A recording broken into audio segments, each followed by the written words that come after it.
Tá Seoladh bhíon an an de leabhar beag so chomh fadthailach le aon ceann eile agus níos fadthaalaí. Leabhar é seo bhfuil suas inis a bheith in leabhar lena go háirithe agus a bheith tína harcha nuas na seilpanna chun é seo he ceáil nó chun rud a dhéas a ró nó chun pictiú bhréna dhéiscint be sé na leabhar úd a rásach in áiríomh chóirsaí na gcrainn agus chóirsaí na sceacha.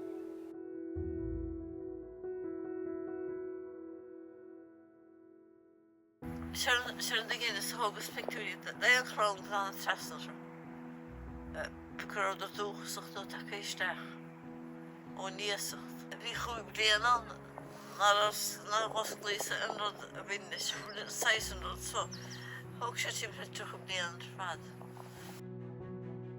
Bhí sé anna dheasan ó bóla sin domógus ag ar scoil. Bunas leabhar ar scoil as na daoine táil agus as na daoine bhí daoine bhí caint mniu. Bhíad an drama bhí ar scoil am hántasa a seanna harchu nó seanna bháthar. Well, bhí leabhar an háirteach ar fad dá cheolagainn. Ceann na leabhar ó Gaeilge is fearr agus is táchtaí a tháinig amach le fada. Máirín bennaí chun na chúr ó Máirín ní gála an túdar. Ben ólaíochta sé hí, lu ólaí agus cíigh sí cúntas ar chrainn agus ar hír na héireann má sé do heile. Leabhar mór toirtiúil sé tá gcéad leathanach agus tá sé lán go bara do ólaíocht chrainn agus ólaíocht bhecht scíte ar sceacha, ar hír, ar chrainníocha agus rud is táchtaí fóspéidir is an Gaeilge tá harbh dúchaseach siléir de léite tá an leabhar scíte agus mar sin tugadh sé fris go leor i dtéarn ar dhaoineoga bheith a thos nuair heil na hólaíochta Leabhar.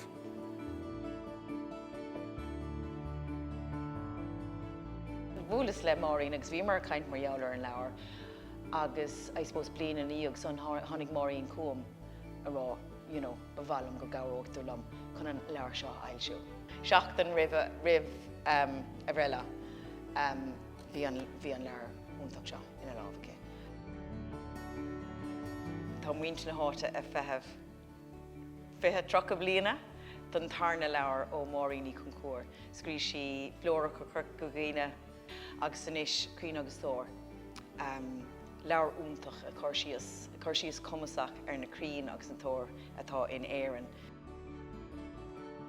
anna colóra. But a bhí muinte na háite, bhí ar go léir amach agus so bhí anna cleachta ag gachtain na caint le céine, bhí Máirín na búla le daoine nar bhúil sí le blianta fada. So bhí daoine anna hása agus bhí siag síniú na leabhar leis. So bhí gachtain sin an rud is táchtaídas na daoine go mbeadh síniú Máirín sa leabhar. An lá ar fada bheithe, lá bhí dá gcéine sa daingean.